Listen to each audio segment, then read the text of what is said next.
Welcome to another episode of That's Some Crazy Shit with Kelly and James. My name is Kelly, as always, and my co-host is Mr. James. What's up, as always. And I'm always in the corner studio. Always in the corner studio. Nothing changes. We are creatures of habit. Yeah. But that's good when you're doing something like a podcast, you know. Consistency. Yeah, consistency. Speaking of consistency, this is a great segue. We have a really unique guest. Well, it's guest because it's plural. Guest. They are twins. They are therapists and they are twins. They are called the Therapy Twins. We've never had twins on before. No. And these guys wrote a book and they're going to come on and tell us all about it. They're going to tell us, you know, how their journey, they're going to share with us their crazy shit. I'm sure they have stories just because they're identical twins. Oh, like twin stories. They probably have lots of twins. Probably have lots of twin stories. But yeah, I think our guest will find them, not our guest. I think our listeners, who are also, I guess, our guest as well, too. That's true. It's kind of like a big, just come and sit down. Yeah, just come sit down, I think they will find them incredibly amusing because I know that I did. Well, let's do it then. All right, let's get right to it. Welcome to our podcast, Jane and Joan, the Therapy Twins.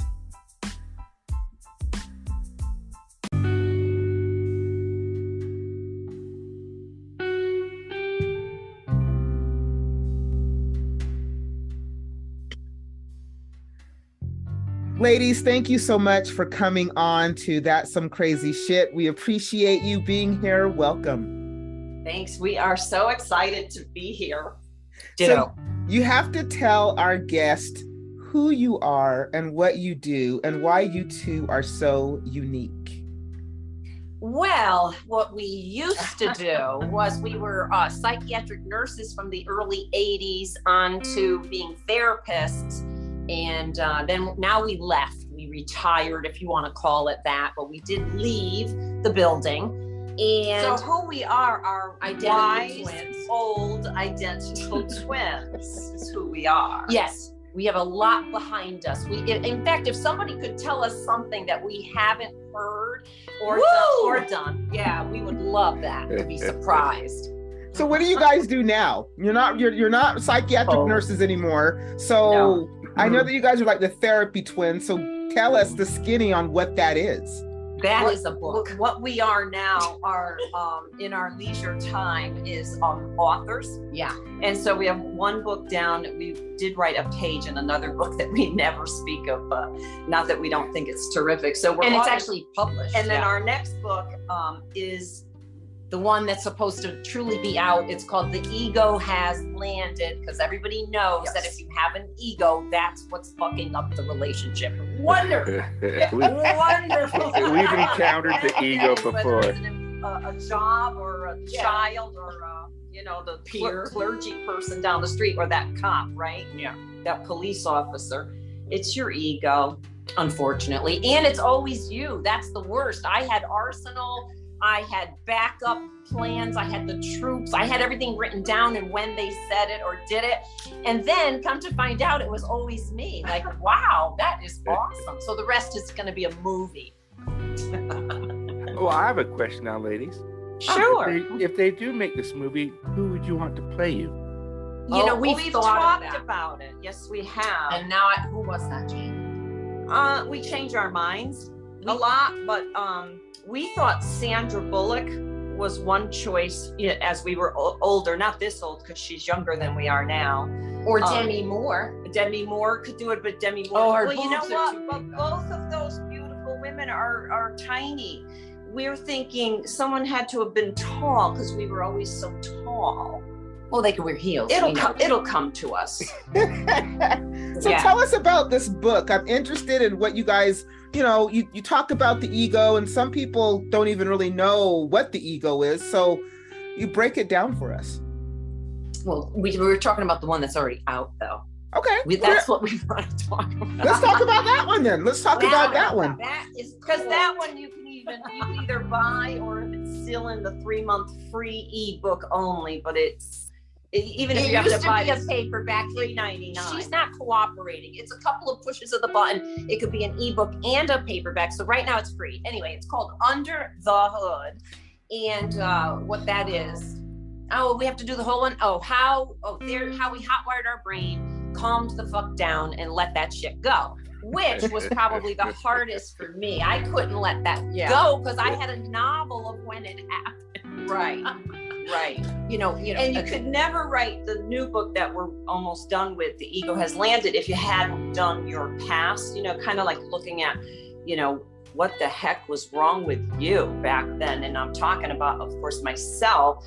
And I just didn't realize it. So we, what we wanted to do, because, being from a psych background, we really wanted to come out with our own mental illness to show people that it's really not that scary to be mentally ill. Everyone thinks it's quite funny. It can actually add a lot of spice to your life. It's terrific, right? So, first we went into it to find out what was wrong with us. Then we find out, and then we let it go and tell everybody, in kind of a funny story manner. And it's like Joan said, it's ADHD friendly and it's tiny. And then the ending is great because we give a couple of helpful hints that started us even on we our could do. path, because it was way too. We knew what the treatment was. Oh goodness, no, we weren't going to do that. The pills weren't working. Which they didn't always work. I was hopeful. But if they didn't work, there was homework and stuff. I didn't want to do that. And inner child work, please. I am a barren woman, never had a kid, never wanted a kid. And please don't tell me to get in touch with my inner child. I'd rather not. Anyway, that's the book. It's just an ADHD friendly slam dunk on us, all our failures and our mental illness. So we feel like it gives people a little bit of hope because, after they hear how we did everything. Yeah. Somebody needs to visit. Yes. Oh, wow. We were like, don't do it the way we did it. Don't wait as long. Don't do it. So did you guys find it to be more challenging or less challenging because you're twins and you have all these similarities? Got it. I think it was more. I think it was harder. It was harder because we have another sister and she's just easier. But she's not a twin. Yeah, she's not your other sister's not a twin, right? No, she's 3 years older, and she came out kind of symmetrical, beautiful, a lot of serotonin. Saw the glass half full, and she went through life, fluffing. Things just came a little easier for her. Now she'll say that they didn't, that she worked in it, and I don't want to take credit from her, but she really has more of the answers. She was wise when she was young. And she was physically fit too. She was a swimmer. Oh yeah. I mean, she has hair. I mean, we do too, but there's this huge bald spot on the top of mine because I was born with a brain tumor.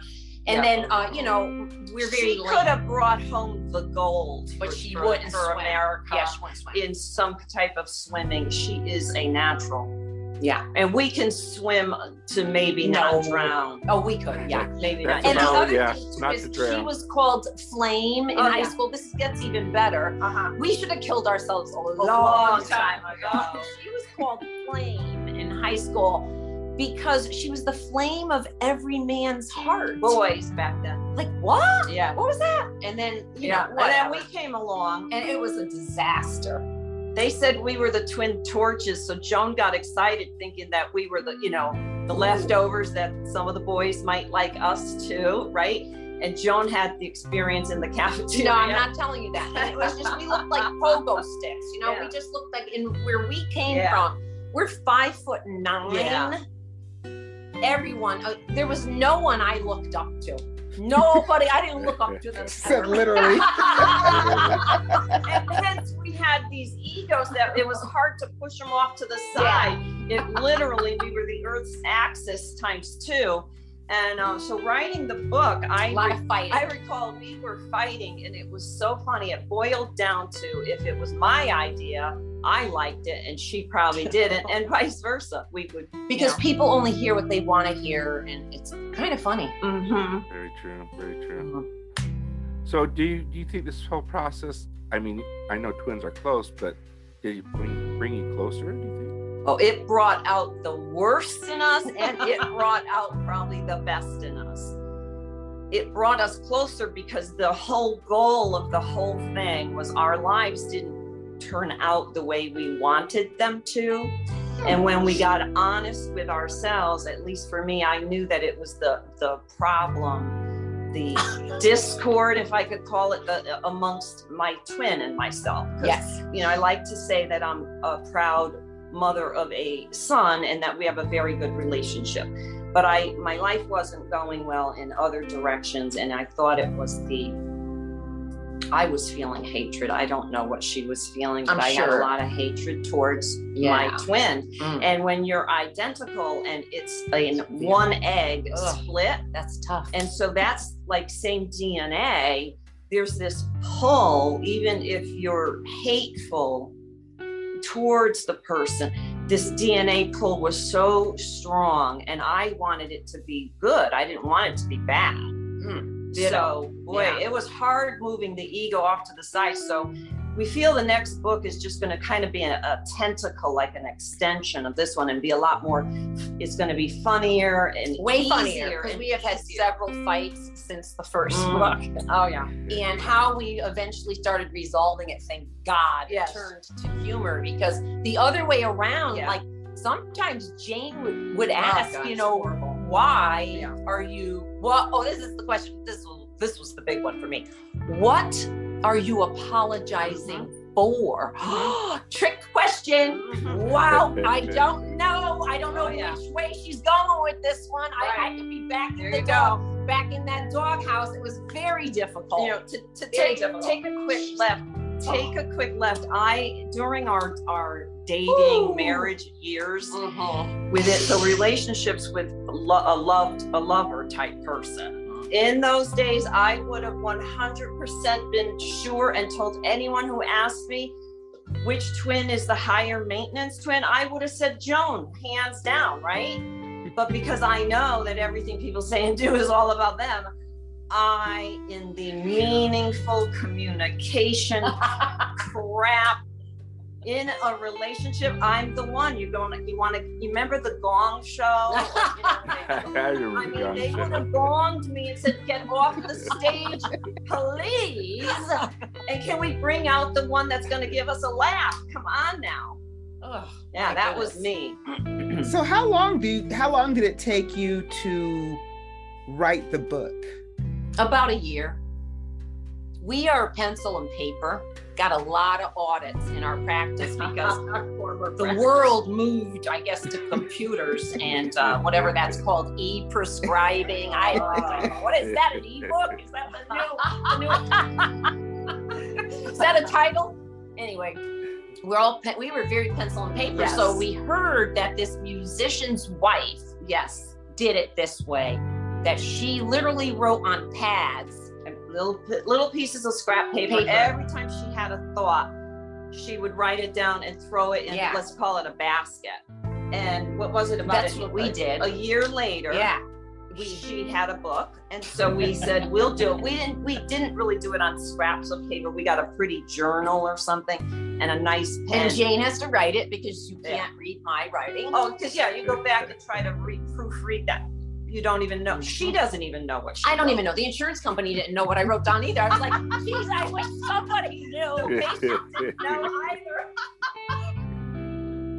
So as twins, someone could read this. I know that you guys have a lot going on just because you're twins. You guys wrote this book together. You guys writing the second book together. But I gotta ask, because I am not a twin.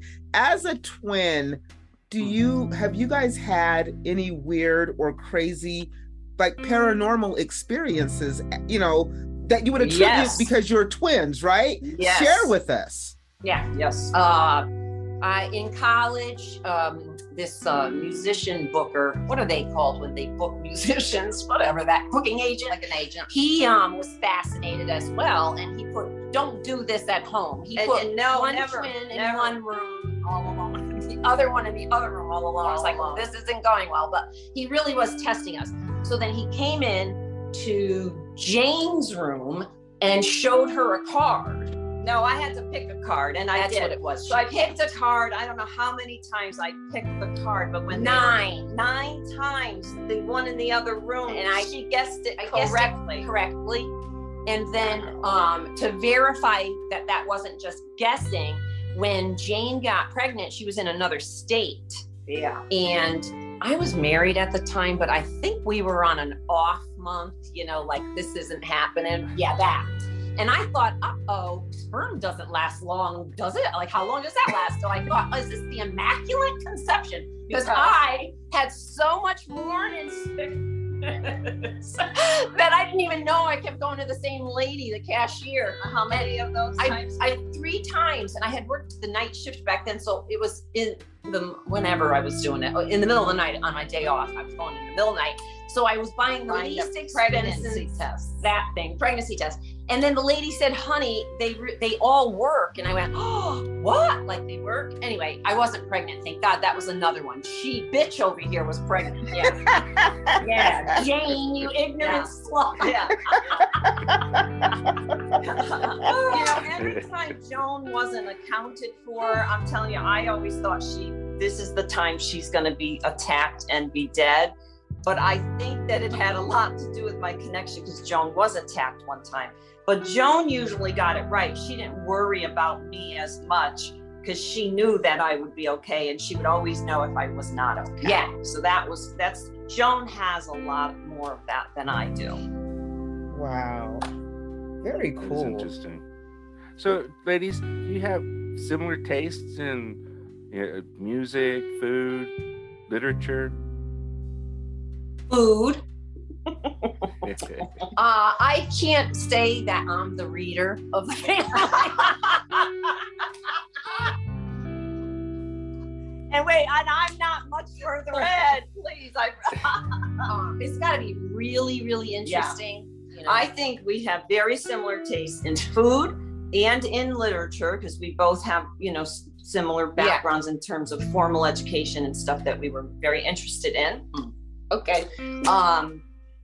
In art, I think we are. Music, here's the thing about music. Joan had a bad experience and involved music somehow, So I had showed to, him. I gave music up in 1981. Yeah. In 1981, when he broke up with me, and he happened to be a musician, and I was so sick of seeing him on television. I didn't want to throw the TV away every time. Right. I asked my family, please don't tell me that you saw him. Please don't mention the name. Anyway, so I said, well, screw all of you. I will give up music. I didn't know music was actually spiritual and good for you. I didn't know that. Really good. So a lot of times if somebody says, well, don't you know that band? No, I don't. I restarted music very late when Jane forced it on me again. Well, you know what I had to do is I had to kind of like, how a critic or someone that would do a review. So I would go through all this like music. My ex-husband was a music snob, so I was exposed to a lot of stuff. And then if I found something where I loved it so much that this is a keeper, and it would take time, then I would play it. I'd sneak it into Joan's life, and because I knew 9 out of 10 times she might like it, so I would I brought her back. She likes music now. Can I tell you the funniest thing of all, though, about music and Joan? Oh, about me? Joan never had a kid. So when my kid was little, of course, he has a mobile. Joan sees the mobile. Oh, isn't that nice? But also in the crib every night, Mr. Turtle had to be there because Mr. Turtle, if you wound him up, played Brahms' Lullaby, right? And it's like Joan did so much babysitting that I found out later in life that she never played Mr. Turtle, because she has this great psychic story about Brahms' Lullaby. And did. I played the turtle. This is her. I don't know what Brahms' Lullaby is. And this is me, Mr. Turtle, Mr. Turtle. Yeah, it's that da-na-na. Now you know, because her cat. Yeah, a psychic told me I had a cat. She said that because the cat found me in downtown New Haven on the night shift on Christmas Eve or Christmas morning. Mm-hmm. A lot of snow and hopped in my car, and I was like, get out. I tried with a broom. I'm joking. I did. And I was afraid of the cat though. I figured, well, then the cat's moving. That's New Haven. I live in Wallingford. The cat's going to move to Wallingford. I figure I'll just go into my apartment. Well, the cat followed me and it got weird. The cat got weird. She listened to my words and I'm thinking, how does this cat know what I'm saying? So I went to a psychic and she said, you got a cat. And I said, I did. She said, nope, the cat found you. And I said, yep, she did. And she said, she was a daughter of yours in a previous life. And it took her a very long time to find you in this life. And I said, well, I don't believe you. You know, she had claws. That's a vicious bitch over here. That cat was vicious. She was vicious. She hissed at me all the time. And I locked myself in the bathroom all the time going, she had the apartment and I had the bathroom. Right. But anyway, psychic said, when you hum Brahms' lullaby to her, she retracts her claws. And I thought, I don't know what Brahms' lullaby is. So the lady started to hum it, and it was the fucking turtle. And I did hum that to this cat, Emma. Yeah. Emma was her name. Yeah. See, I like to take credit that I'm the one that I believe that bought Mr. Turtle, or at least I decided it was going in Adam's crib. I like to think that was my psychic moment, that somehow I knew that Brahms' lullaby. What did Emma do to your son every night? Oh my God. Yeah, maybe that's so cute. What she would do, we used to share 6 cats and we lived in a multi-family. So when I say we left our apartment doors open, don't think that we left it open to the outside. But we did leave our apartment doors open because we shared these cats. So Emma would come up in the middle of the night, I guess, to Adam's She room. was too much for me. I couldn't have her the whole time. And my son had a Darth Vader bank that if you pressed a button, you know, Darth Vader would make that breathing and that music stuff. Every night around 2:30 in the morning, Emma would wake out and come up to Darth Vader. Yeah, or at least he would. She'd press the button and it, you know, Darth Vader. I don't like Star Wars. That's not my era. Whatever that fucking dude used to say, something, not live long and prosper. That's Star That's Trek. Star Trek. Yeah, that's like, I loved that show. Oh my God, you guys are so much fun. So if we wanted to get the book, you guys mentioned it was free, but is it on Amazon? Where can we get the book at? And give us the title Amazon. again. Give us the title again. Okay, it's on Amazon and it should be free even when it says it might cost $3 and something cents. And it's called Under the Hood, but we didn't realize how many other books are called Under the Hood. So if you do Under the Hood and then just put in Therapy Twins, then the whole title will come up, which is how we hotwired our brain. No one has questioned us yet. I thought this was going to be questioned. No one. Because everything else in twinship has been questioned, to even the inappropriate shit, which we don't care. Anybody can ask us anything.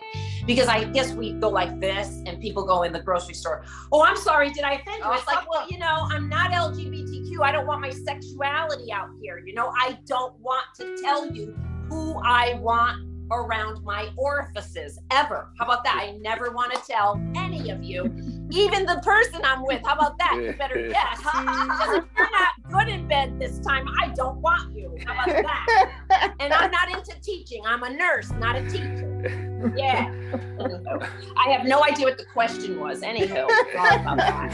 Oh, that's how you can get the. That's how you get the book. Yeah, and there's a lot of anger in the book. Because in the title, it's how we hotwired our brain. We didn't say but brains. That's single, not plural.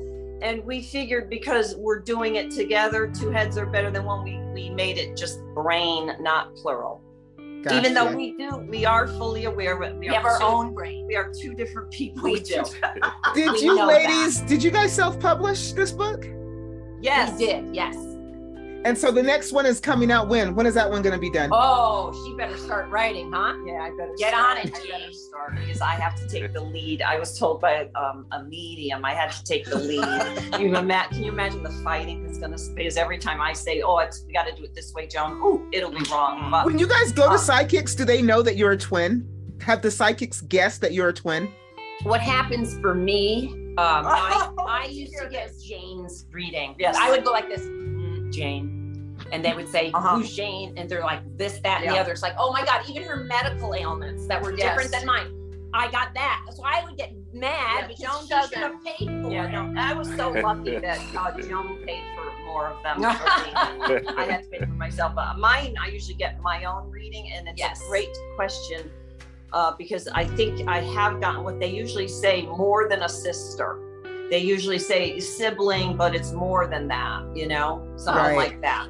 And then I'm like, yes, it's that one. And our mom was an identical twin as well, which wasn't supposed to happen apparently. Yeah. Well, modern medicine, whenever they start talking their modern results of their studies, can often be wrong in the next modern times. Yeah. So in those old modern times, they said that this doesn't happen, and it did. It's like, oops, we're here. It happened.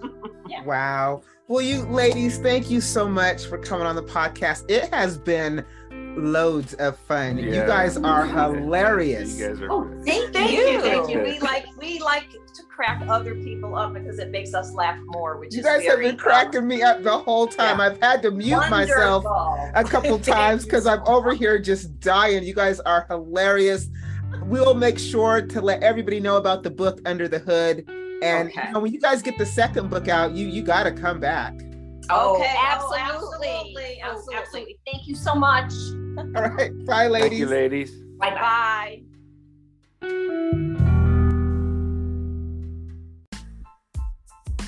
Man, they had so much energy. I mean, off the chart energy. I think amusing was an understatement. They were cracking me the hell up. Oh my God, they were so funny. And they are identical twins. It is like watching the same person, but with two different brains. It's funny. We get people who come on our show and they're like, can we swear? Can we say shit? And she's like, fucking bitch. Or like, yeah, there you go.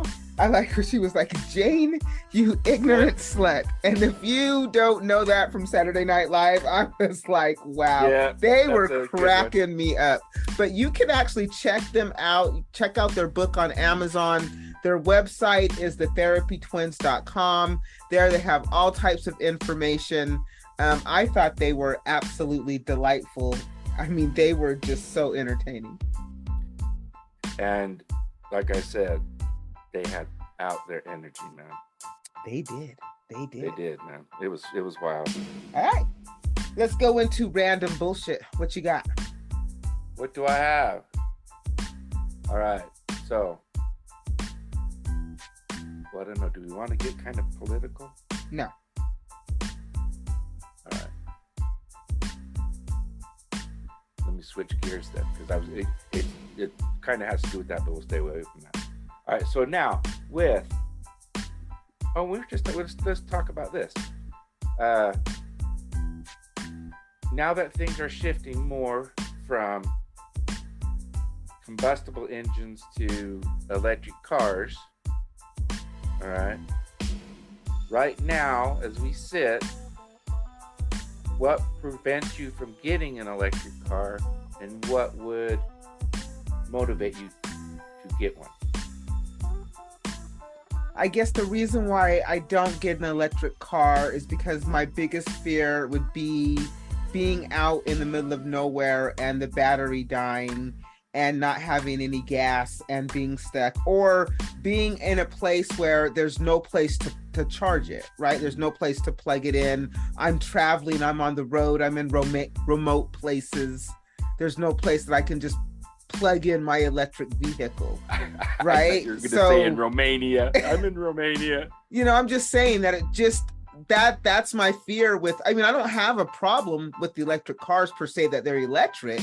It's just that, you're more apt today to find gas than you are to find a plug-in for your electric car. And if you do find a plug-in for your electric car, is it universal?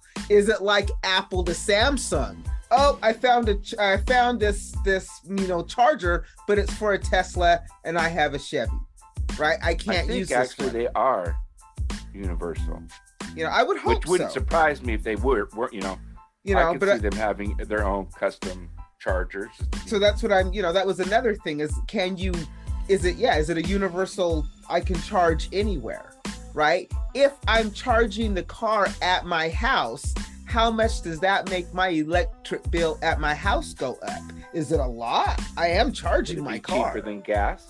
Would it be cheaper than gas? Don't know that. See, this is why I don't have an electric car, because then I start having all of these questions and I don't have the answers, and I go to research it and I'm like, I'll just stay with the Santa Fe, and I don't think about it anymore. Although I was looking at the hybrid, right? Yeah. They have a nice hybrid. Hyundai does. I was looking, but I just, I don't know. Well, it's funny because now, Dodge Chrysler has committed to electric cars now. So I think in the next 3 years or something, they're going to go all electric or something. They're not going to make no more gas cars. No, and this year, 2020, 22, 23, I don't know what the model year would be. This is their last year for their big muscle cars to have combustible engines. So Chargers, Challengers, they're not going to have any more big engines in them.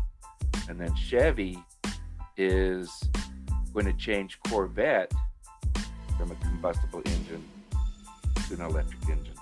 Well, if they're not going to have these big, giant, muscly cars, how will dudes compensate for their shortcomings? Isn't that what you guys do? Go out and buy muscle cars and drive around? Wasn't that the thing like in the 70s and 80s and 90s and 2000s? And I don't know, James. Okay, now if I were to be saying that to you, you'd be going, God, that's a sexist remark. Would I though? Would I? Yes, would I you say would. that? Yes, would I you say would. that? Yes, you would. I don't know. And you would. Is it a sexist remark though? It is a sexist Yes, it remark. is. It's a jab. I don't take them off. But to be honest though, some dudes, that is true. So how will that change? Ego. How will that change NASCAR? How will that change car That's racing? a good question.